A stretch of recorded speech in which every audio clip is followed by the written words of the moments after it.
And welcome back to another LeetCode video. We are today another dynamic problem, a one-dimensional device. And we're going to have a look at LeetCode Decode Ways problem, which is rated as medium. It's LeetCode number 91. And the task is the following. So we have to intercepted a secret message encoded as a string of numbers. The message is decoded via the following mapping. Number 1 maps to A, and so forth. So the entire alphabet gets mapped. 26 get mapped to Z. However, while decoding the message, you realize that there are many different ways you can decode the message, because some of the codes are contained in other codes. For example, 2 and 5 versus 25. Another example is the message 11106 can be decoded into the grouping 1, well, where we group it into 1, a 1, a 10, and a 6, or as an 11, a 10, and a 6. And each grouping results in a different string during the decoding process. There's another grouping, the grouping 1, 11, 6. 06 is invalid because 06 is not a valid code. Only 6 is valid. Okay, cool.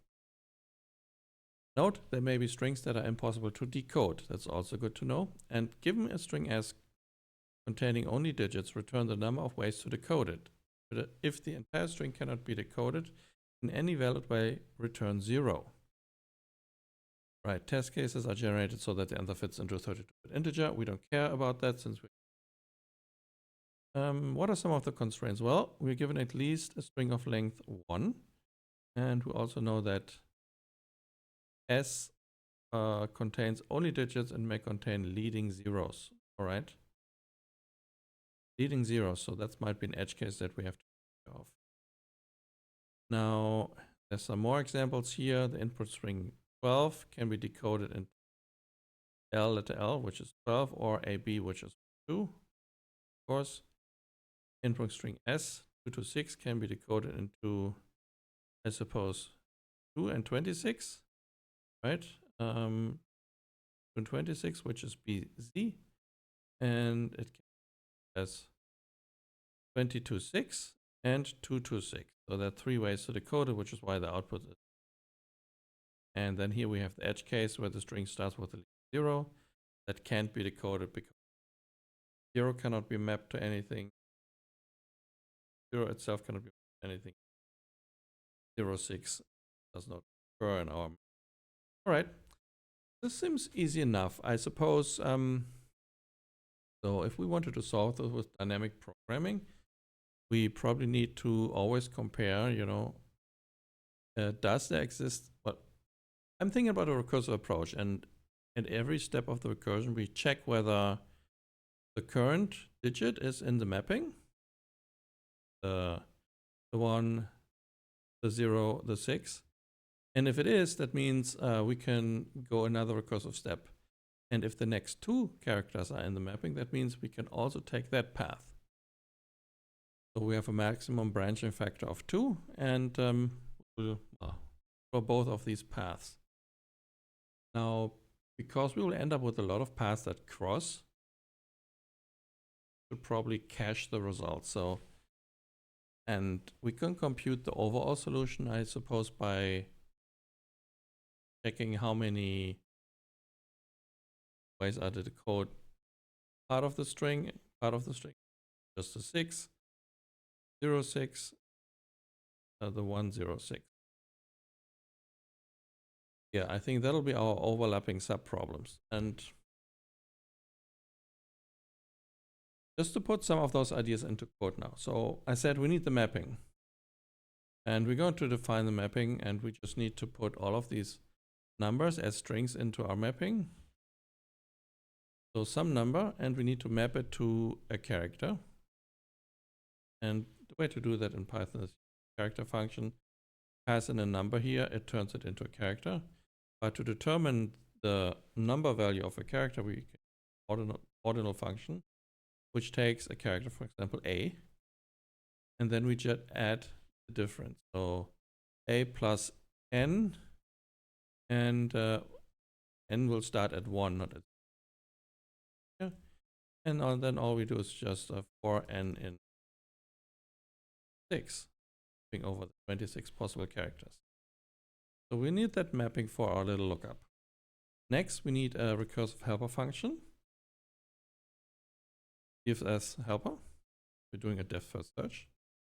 And we also know that we want to use some sort of cache, as we do in dynamic programming, to avoid computing previous results.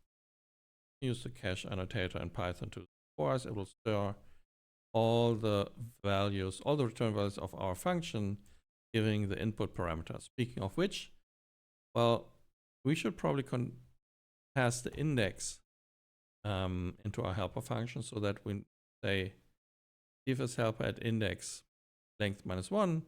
That gives us the number of ways to decode the last character in the string from a number into a letter.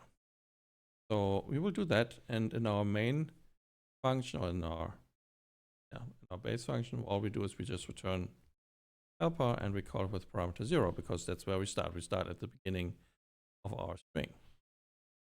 Cool. So now, what is the base case? Well, the base case where we terminate the recursion is when the index is larger than the length of the string.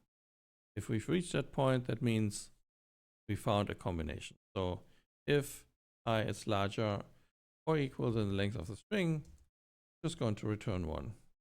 Next, we need to have a loop. Well, not a loop, but we need to determine what are the possible prefixes that we could try to match now for the remainder of the string. And by prefix, I mean, or the string starting at position I. So we could have a prefix that is starting at S at position I with length 1, right? That is the first thing that we want to try to match. We want to match a single digit, but then we also want to match 2 digits. We'll have 2 prefixes.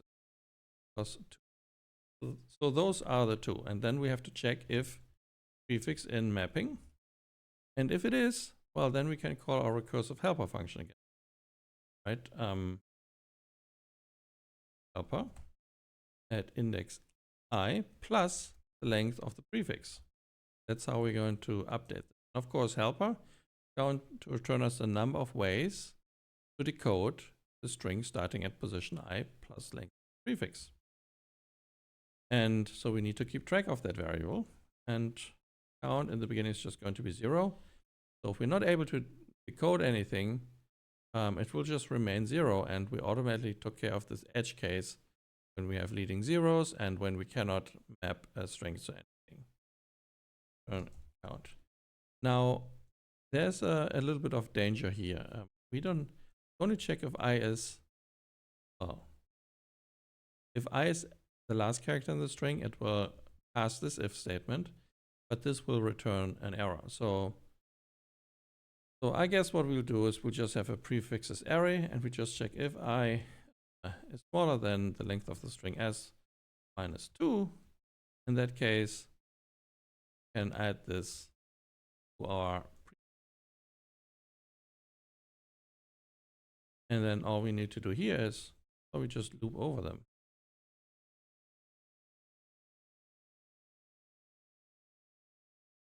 And that should really be it. Actually, I needs to be smaller or equal than this, or smaller than. Cool. So now maybe it's time to walk through a example. Oh, here's a small error, so we have to increase count.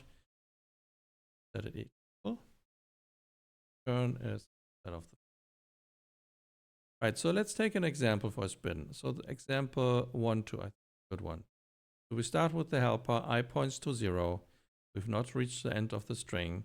So our prefixes array will become, well, exactly the string with the 1, right? But also we will append, because we can actually add the second one. We are not close enough to the end yet. We can also add the string 1, 2, our prefixes array.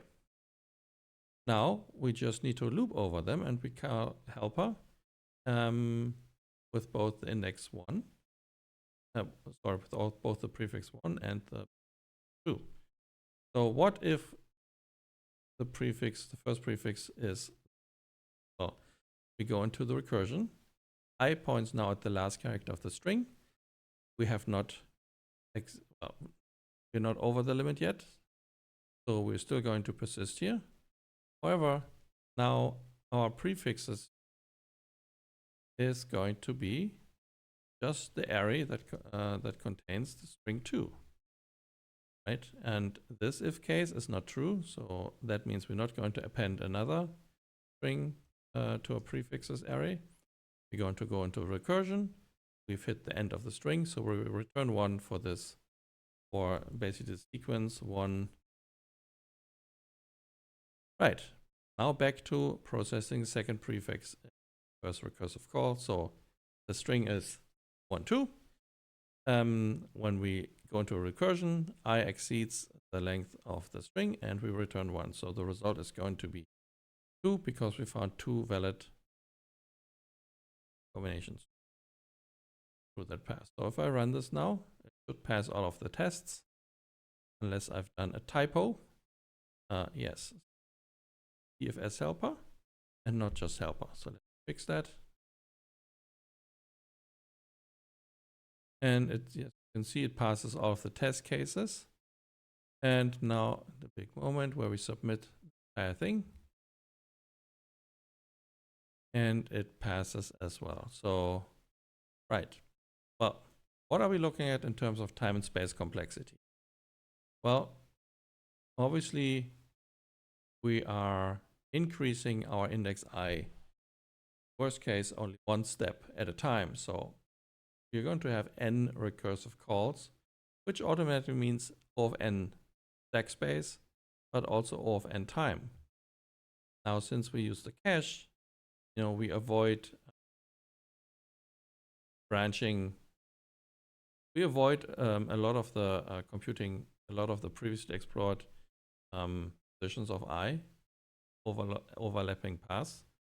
So this means with the caching, we end up also with, well, it's guaranteed that we only have O of n time, also space. In terms of the mapping, well, this will just consist of constant space and constant time, because the range over which we loop is bounded by a fixed number. So yeah, that concludes this one-dimensional dynamic programming problem. One more to take off our list, and well, we need one for the next video.